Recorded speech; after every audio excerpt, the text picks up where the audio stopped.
Welcome, everybody. I am here today with my wonderful friend, Sacil Armstrong, and I'm really excited about what we're going to share. Sacil Armstrong is an embodied equity consultant. For more than 20 years, she has combined facts, self-care, and respect to guide people through tough topics like racism and oppression to shift their thinking and behavior. Her clients report more confidence and less anxiety because they can identify and address issues with knowledge and compassion. Her focus on self-care first helps clients let go of blame, shame, and guilt so they can undo what they've learned and lived about race, privilege, and equality. Her work is about using incremental steps to make equity a habit, to support the individual and sustain the movement. Sacil is the founder of Everyday Activism Habit, a membership and community to heal with self-care, build your confidence with knowledge, and stretch your comfort zone to stand against oppression as an everyday habit. Welcome, Sacil. Thank you. Thank And you. thank you so much for saying yes. This is something I really feel passionate about. Oh, thanks for the invitation. I'm glad to be here. So I want to share you with my community and with my online racial equity and social justice community, but I want to hear how you got started. How did you come into this space? Tell us a little of your story. Okay. Well, I think I was born into this because as far back as I can remember, I have always stood up for the underdog. Even when I was like in elementary school, I would stand up for the people who got bullied. Even as I was being bullied, you know. And then um in all of my jobs, there was some element of standing up for underprivileged folks. And so I, let me see, I did work as in marketing for a regional science museum. So there I am, fighting for, climate justice. And then I ended up doing community programming and PR for a library system. And with that, they went from hardly any programming to having all of this adult programming that was centered around the community and really focused on bringing people together who didn't know each other. One of my favorite projects from that was we did this year-long project called Explore Your Community Roots, and every month I highlighted a different culture from our city, and we had people come in not just to read books, but we had events where people, showcased the music from their culture. We highlighted when they arrived in the city. We had them bring food, and it was just like a really good thing. So I've always been a community builder. And then the last job that I had that was really meaningful around this, I was in charge of a $1 million grant to reduce violent crime in a high crime, low income neighborhood. And so I spent 5 years, building this coalition of residents and students and city departments and businesses and nonprofits coming together to reduce this violent crime. And in the area that we served, which was about 30,000 people, we reduced violent crime at a by a larger percentage than the police did citywide every year for 5 years. And so, that civil disobedience and getting people to work together and solving the core issues is what I know works. And now that I yeah, right. And now that I run my own business, I'm using some of the same things that I learned when I was working for other people because, when you get people in their bodies and get people comfortable and get them to relax, they can learn so much better. One of the things that I learned through all of these other jobs was I could teach all the facts that I wanted, but if people are burnt out, if they're feeling guilty, if they're feeling afraid, they are not going to change their behavior. And so that's why I lead now with self-care first. Yeah, that's Hmm. so brilliant. So in Rizma Meniken's books, My Hmm. Grandmother's Hands, and now Hmm. my book club is reading The Quaking of America. Hmm.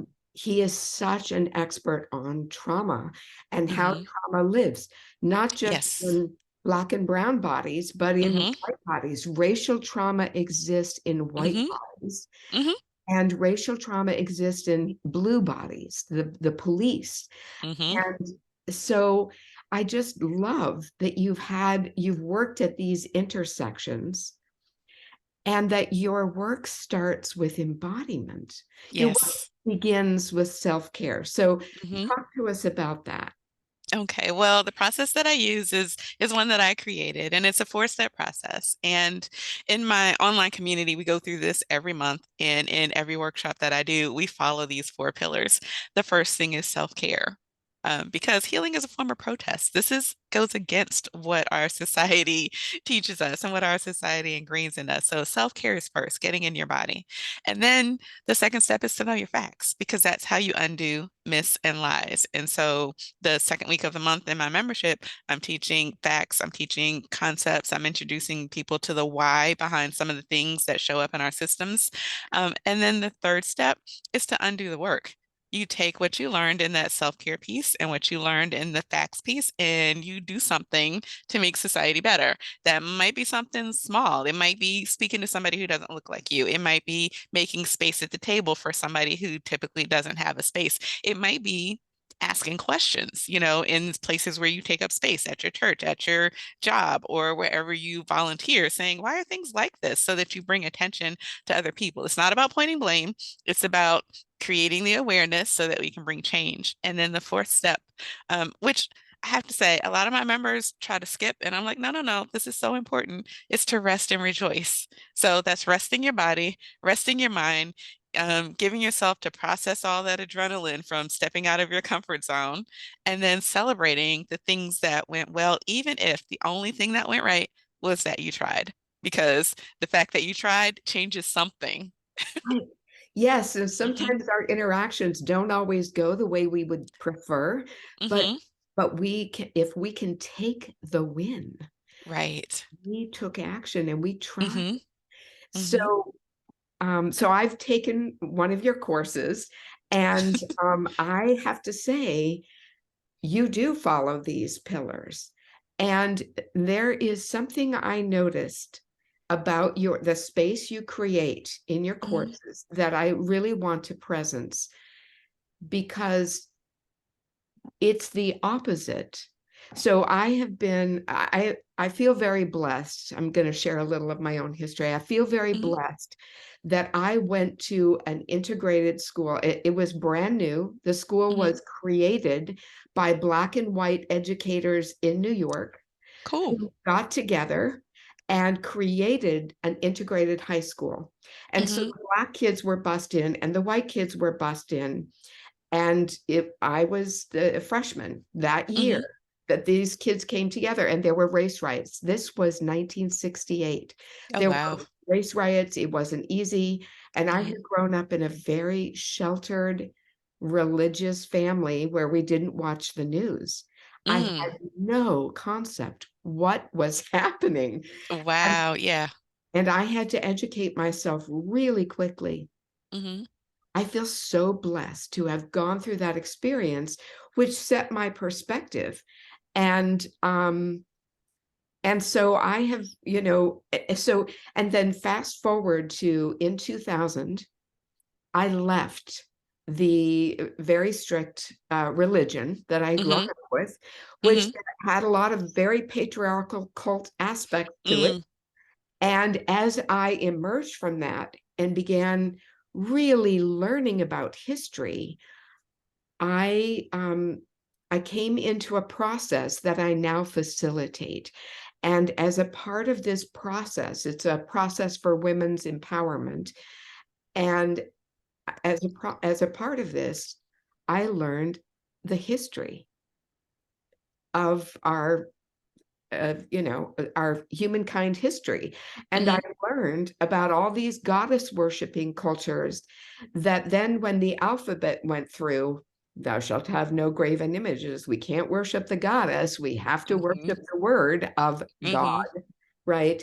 And so as I've studied history and I've watched the burning times, and as I've learned about patriarchy taking over, we've got colonization and Mm-hmm. white supremacy that Mm-hmm. are all part and parcel. Yep. And so, starting in about 2010, as I'm learning sort of the underpinnings of white supremacy culture. Now, it makes people uncomfortable sometimes when I use the phrase white supremacy culture Mm-hmm. because they think I'm advancing white supremacy. And most people are educated now since 2020. Mm-hmm. But, for people who haven't heard the term white supremacy culture, all of us in the West live in a patriarchal, Mm-hmm. colonized white supremacy culture that we are supposed to not really notice.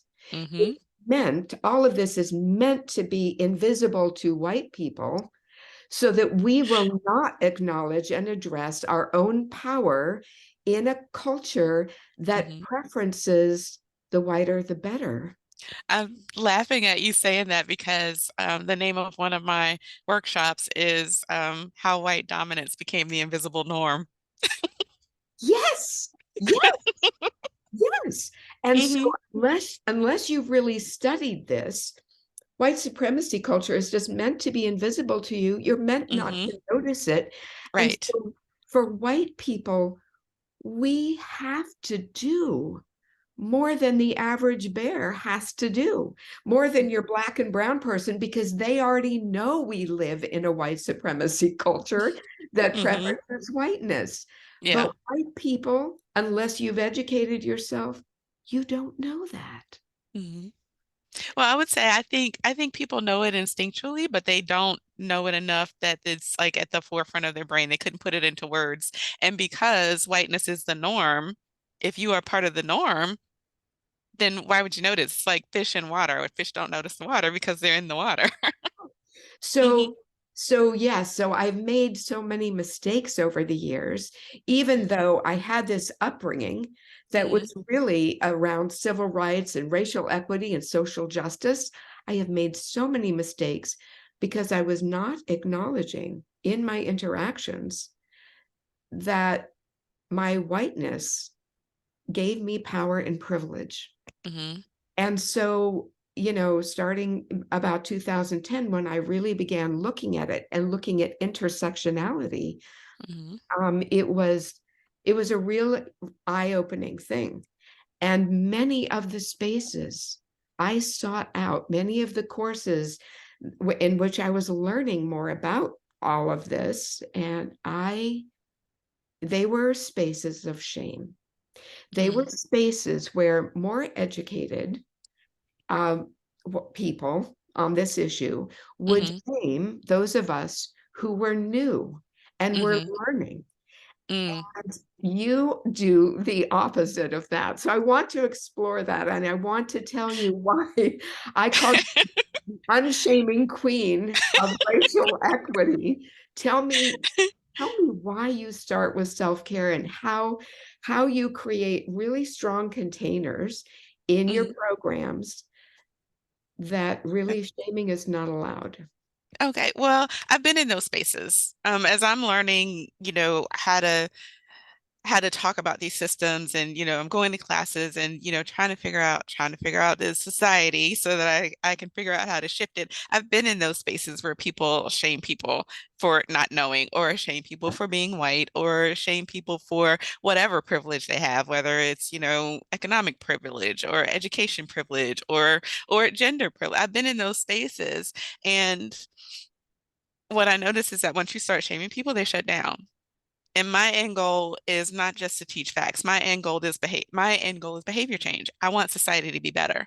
And so when I thought about that, and I'm like, okay, how do I get to this behavior change piece? And when I'm asking people who came to my workshops where I'm focusing on facts, and I said, you came to the workshop, but when I'm following up with you, you're not really doing anything different. And this is why while I'm, working at the library and doing the grant, and I'm asking people, and white folks were saying, you know what?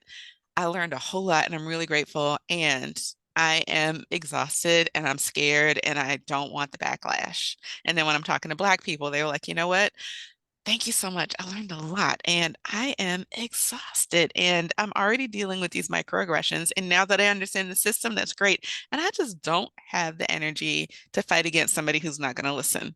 And I was like, all right, so they get the information, but they're not making the change. And what can I do? And so I started focusing on the self-care and helping people get into their bodies. And what I noticed was that once people got into their bodies and they trusted me that I'm not there to make you feel bad about, history or what you've done or what you look like, I'm really here to help you see the system, then they learned faster. They were like, okay, all right, I get it. So tell me more.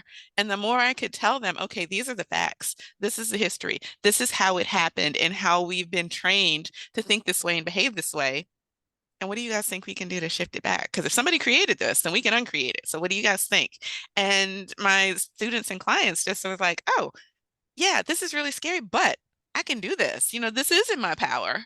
And so and so now that's just the way that I teach because it works. I've had people, I'll just give you one example. This one woman, we talked for about a year. She wanted me to come and teach at her church, but she wanted me to do it for free. And I was like, no, we're going to honor the work that I put into this. And she was like, but this is something everybody needs. You should just. And I was like, no, you pay for other experts, so you should pay me. And then when I named her a price at the time for this workshop, it was $699 to work with these people over several weeks. It was like a way low price. But she went back and told them it was $6.99 per session for people who showed up for the session.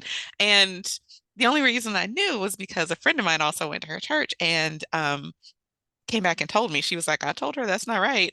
And so I'm just letting you know what happened. And so she calls me to tell me, and she's laughing about it. And she was like, oh my goodness, I just totally, totally misunderstood what you said. And I didn't laugh because I didn't think it was funny. And so I asked her, I was like, you don't have to answer this to me, but if a white person had an area of expertise and they were going to offer to teach you something that was like, this intensive, would you have thought that 699 meant $6.99 per session? Or would you have assumed that they meant like $700 for the whole series? And she stopped laughing and she got real quiet. And then we went back and forth on some other things. But a year later, she took an intensive with me. So this intensive was like 4 hours, like going through the 4 steps, and it was really intense. And it was the precursor to how white dominance became the invisible norm that I do now. And at the end of that 4 hours, she was like, I get it. And I follow up with my students when I do an intensive because, it's a lot. And so when I called her a couple weeks later and I said, hey, just checking on you, I want to know if you have any questions. And she said, thinking back on the things that I said to you over this past year, she was like, I'm really feeling bad. And I know you say there's no blame, no shame, you know better, you do better. And she's like, but I want to apologize to you for the things that I said and the way that I acted for the past year. And I was like, thank you for that. And she said, and I want to tell you, she volunteered at the time at the food bank. And she said, I switched where I volunteer from my neighborhood to a predominantly Black and brown neighborhood. And she said, I was so scared. She was like, but I was determined to do it because, now I know all this history. I have to do something different. And she said, I was terrified when I went in. And she said, and everybody was so nice and they welcomed me and they thanked me for my service. And I worked side by side with these Black and brown people and I'm serving predominantly Black and brown people. And she said, and now I don't know what I was afraid of. Oh, how beautiful. What a story. Mhm. Cecile, what And a so this is the difference between leading with facts and leading with, getting into your body and holding space versus shaming people. I hold space all day long because I know that regardless of how people show up when they first show up to me, I know there's a potential for change. And so I hold the space. As long as if somebody's gaslighting me, that's different. But if somebody's honestly like, well, I don't understand, and oh, this is just how I am, and I'm like, no, it's not. You don't have to be. You know, there's space to learn to do differently. yeah. Yeah. Yeah, and really, one of my mentors I used to do uh, uh, uh, programs. I used to do uh, uh, crime prevention, kids safety, fire safety Hmm. programs. And my teacher used to say, if you can get people's mouths open laughing, you can shove the truth down their throat. And so we would I all like that. we would lead with humor right before we would talk about the really scary crimes and Hmm. what to do, and then we would follow up with humor. And you are doing an equivalent of that, where you are helping people hold self-compassion Hmm. and hold their a new experience with their body Hmm. so that they can be aware of what gets triggered for them and recognize their trauma responses. Hmm. But when we recognize something, there's like this, when we're holding space for ourselves in that way, Hmm. we have, instead of when something is triggered for us, which might have gone under the conscious radar, when we Hmm. catch it and we can hold space, we have the capacity to make a different choice. Right. And I'll say this too. Um, Something that I notice, particularly with white people, is that they haven't had to monitor their emotions or analyze their emotions. A lot of times, especially white women, show up.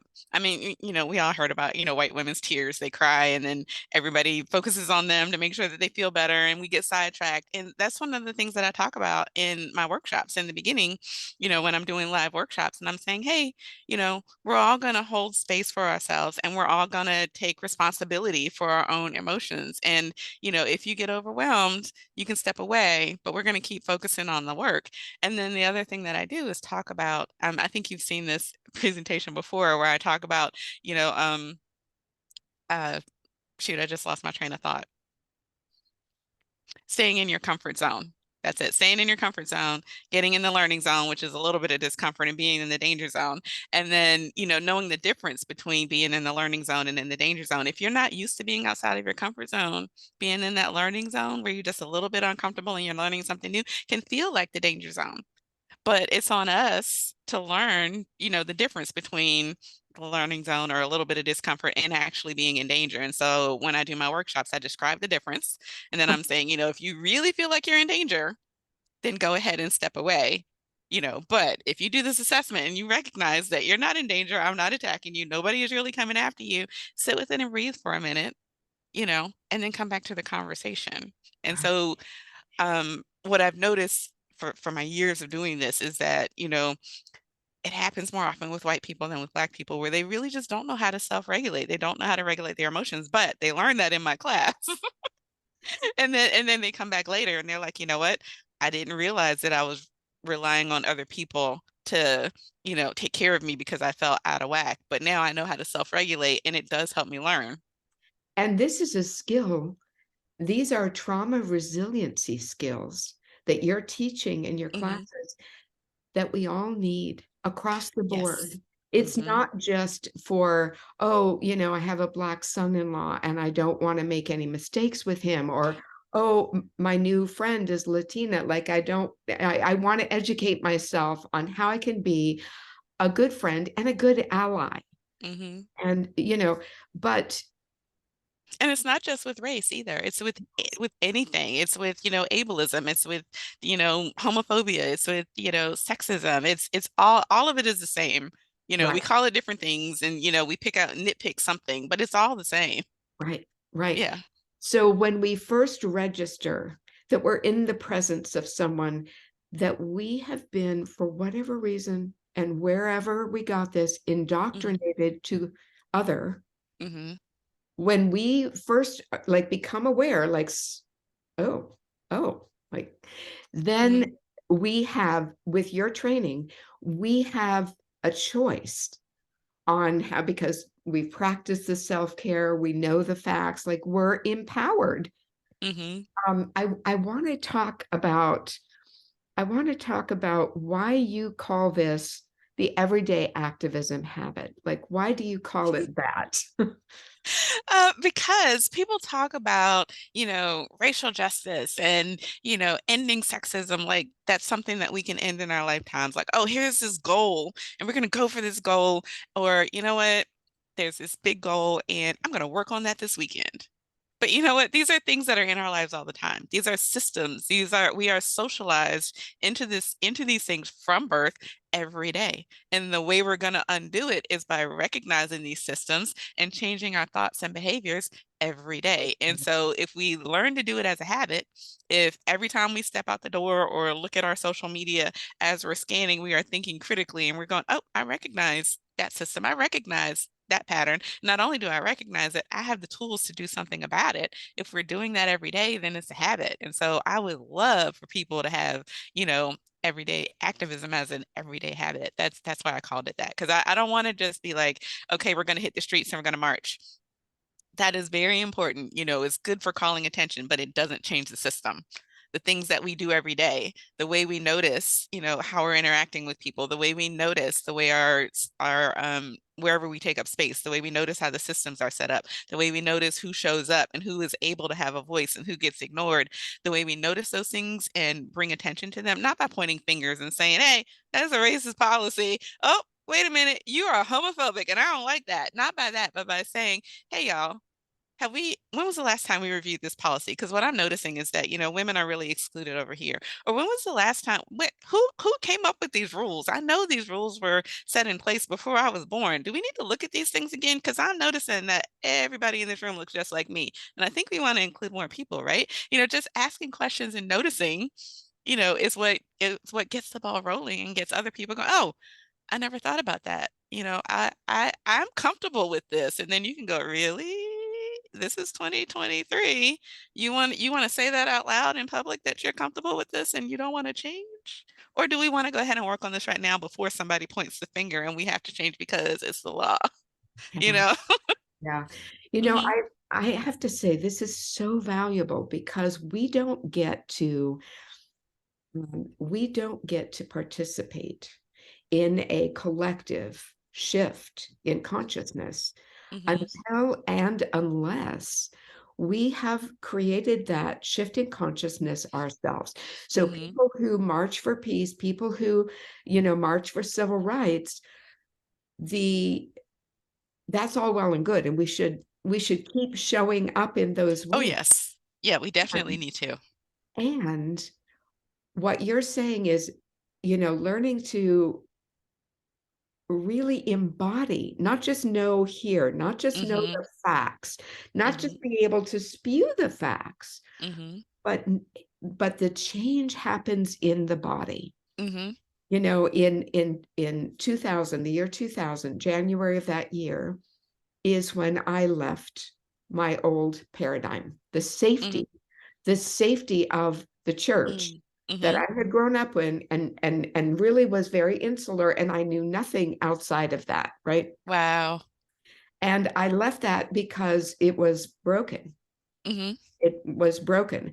I recognized I could stay and be broken, but I had for like the last 15 years in that church, I Hmm. had been an advocate for change. Hmm. And finally, I was reading Gandhi's biography Mm. and I realized, oh, I'm going to have to be the change I want to see Right. in Hmm. this space. I'm going to, Hmm. but I'm going to have to leave that space in order to. So it was like Hmm. leaving the safety, Right. and It with can be scary. it can. But Hmm. what I discovered is it's freeing. Hmm. So freeing when you leave a construct that has become like the eggshell must feel to a chick that's ready to be born. When Hmm. you peck your way out of that confinement, you can fly. You can. Hmm. So for me, if you had known me during that sort of 3-year time period, everything in my life changed. Oh, I bet. Everything in my life went from one up, one down, dominator, Hmm. submissive, Hmm. patriarchy into Hmm. partnership. And I got to, and not just everything in here changed, but everyone I was connected with, Hmm. because I was attracting people who were corresponding to my new capacities, Right. in my consciousness, I'm holding Mm-hmm. an archetype of partnering rather than dominating. Mm-hmm. Mm-hmm. And I'm a lot more lovable now than I was before. So, so for me, the reason I named this podcast Agents of Transformation is because I want to talk to people who have made the change within themselves Mm-hmm. and then help other people make the change within themselves that we want to see in the world. Mm-hmm. And there's nobody I Yeah. know who does that better than you, Cecile. Aw, thank you. Yeah, I so Thank you. appreciate not just what you're doing, but how you're doing it. Aw, thank you very much. Well, it took me a while to get to this is what I do, but now that I can define it and I can, talk about it and say this is what I do, I definitely feel solid in this. And the people that I work with give me awesome feedback about how it works for them. So yeah, thank you very much. Yeah. So I want to find out, how can people find you? How can people learn more about everyday activism habit?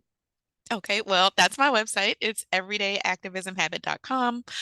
If you go on my website and sign up for my newsletter, if you're like just dipping your toe in and not sure, how much you want to get involved, you can sign up for my newsletter. And when you sign up, you will also get an Everyday Activism action pack, which gives you 5 suggestions for ways that you can do something today.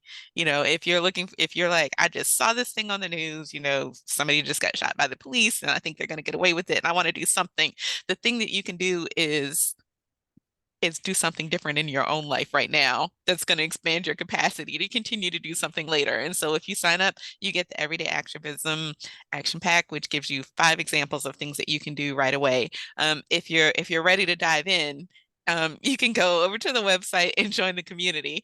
As I mentioned, we go through the 4 pillars every month. The first week is always talking about a self-care technique. And the reason I go over so many is because whatever works for you right now might not work for you later. And if you haven't explored a whole bunch of different ways of taking care of yourself, then you're going to be at a loss if you don't have like more than one thing. If you're used to breathing, sometimes breathing is not going to get you centered. You might need to journal, and there are dozens of different ways to journal. You might need to do some movement, and so maybe you need some support with finding different ways of moving around. There are different ways to get grounded, different ways to do self-care. And so every week I talk about that. The first week of the month, that's what we talk about. The second week of the month, that is gold because rather than doing all the research yourself, every month I am giving you information about history, about systems, about concepts. If people have questions, they can write in and ask questions. The third week of the month, if you are at the middle level, then I do a ask me anything. You can show up and I show up live. You can ask me any question about any of the units, especially the one that we're working on for that month. And that's also the week where you get suggestions for how to undo the work. So I'm not just saying, here's a new concept, go do something. I'm actually giving you suggestions for how to bring this into your life. And then the last week of the month, I am reminding you to take care of yourself, to give yourself a break, to give yourself a rest, and usually providing a video because I like music and I like to dance. And so I'm usually providing some kind of music. One of the things that several of my members like is the playlist. I've got a self-care and affirmations playlist and I've got a protest playlist. And so if you are looking for protest music because you gotta pump yourself up to go do something, you can turn on my playlist. If you know that you need some kind of nurturing and reminder that you are okay and you're doing the best you can, you turn on that self-care and affirmations playlist. I And so love, if you're ready to jump into the community, that's what you're going to get. oh my goodness. And you talked about levels. Can you just describe them and the Yeah, investment? there's the intro level. Um, Honestly, I can't remember what it's called, but there's an intro level. Okay. And you get access to the 4 weeks. Everybody gets that. And then there's the breakthrough level where you're leveling up. You get access to the AMA every month. So you get me for an hour or sometimes more, depending on how many questions, where you can show up live and we talk. And then there's the final level. And that one, you actually get access to me one-on-one every month for almost an hour and we can sit there and chit chat. And people who do that level like it because sometimes there's things you want to ask, but you're embarrassed to ask in front of other people. And you know that when you're one on one with me, there is no shame, there's no blame, there is no guilt. You can ask me anything, you can ask me the most awkward things. And I have people show up and say, this sounds so racist. And I had this question and I just don't know who to ask. I don't know what to do about it. And I'm like, ask the question so we can get it out of the way. And then we just sit there and talk. Or people show up and say, you know, I've got this family situation. I don't want anybody to know about it. I'm trying to figure out what to do. Can I just talk to you? And we just sit down and talk. And they're like, okay, my family member is saying this racist, sexist stuff, or, they're doing this in their business and I can't figure out how to get them to turn around or whatever. Or this is happening at work and this is really sensitive stuff. I don't want anybody to know about it. And, we just talk and I help people work through it. I don't give them answers, but I help them figure out options so Right. that they can make the best choice. Oh, how beautiful. And so with the membership, the middle level, the breakthrough level, the It's Ask Me just Anything, it's like the group comes together. right. And oh, I love that. Yeah. So Hmm. you realize you're not alone in your learning curve. Oh my goodness, girl, community is everything. Try if everybody was trying to do this on their own, figuring out their own path the whole time, that's a lot of work, Yeah. But if everybody comes together and we can support each other and say, oh, I'm not the only one feeling this way, or oh, let me try this because somebody tried it and it worked for them, or let me tell y'all it didn't work for me, so you can save somebody else a headache. Community is everything. Yeah. Yeah. I love this. What a beautiful concept. And so we'll put that website in the show notes and the Everyday Activism Action Pack. I love the way I feel like, oh, I get something that's going to help me like take action. I love Hmm. Oh, thanks. Yeah. So before we close, I just wonder, is there anything we didn't get to today that you would love to have our listeners and viewers know about making Well, this activism a habit? Well, would you like to take a breath together? Because we have just like jumped in and been talking. I would love to just take a breath if that's okay. Yes, that would be beautiful. Yeah. All right. So I'm inviting you and anybody that's watching to sit up straight. And I have a tendency to wiggle, but let's sit up straight, give our spines a chance to expand. And then I just want you to notice what's happening in your body. Just kind of scan from your head down to your toes and notice where you're carrying any tension, if any. I tend to carry it in my jaw, so I'm going to wiggle it out. Notice where your shoulders are. If they're up here, let them down. And then especially pay attention to your belly. We have a tendency to hold our breath, suck in our tummy tight. I want you to just let it go like nobody's watching. Just let it hang out. And then take a deep breath in, expanding your belly. This is a belly breath, not a chest breath. Take a deep breath in and then exhale when you're ready. And let's do that one more time. Take another deep breath in. And on this next exhale, I want you to wiggle your body, shake your arms, wiggle your legs, just shake it out.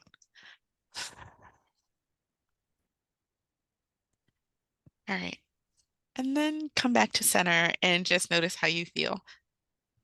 Mm. So we've been talking like we jumped right in and we were just all in, but just pausing and taking those two breaths, I just totally felt myself sink into my body. And sometimes you don't have time for, what people typically think of as self-care. I've got to take a bath. I need to take a vacation. Sometimes it's as simple as taking two breaths before you walk into that, meeting so that you're in your body and you can stay centered when other people around you are not, and that can like shift the whole energy of a room. And so, you know, that's just a little taste. Do you know, in my yoga teacher training, we learned that in any given room, the most powerful person in that room is not the one at the head of the table, is not the Hmm. one with the power business suit, is not the one with the most status or money. It's the person in that room who is breathing the most calmly and deeply. Mm. Yeah, that totally makes sense. because it ripples out. Hmm. So thank you for those two breaths. What a perfect example of how centered your work is. I love it. Yes. Thank you. Thank you so much, Cecile. Thank you for being with us today. Thank you for the invitation. I enjoyed it.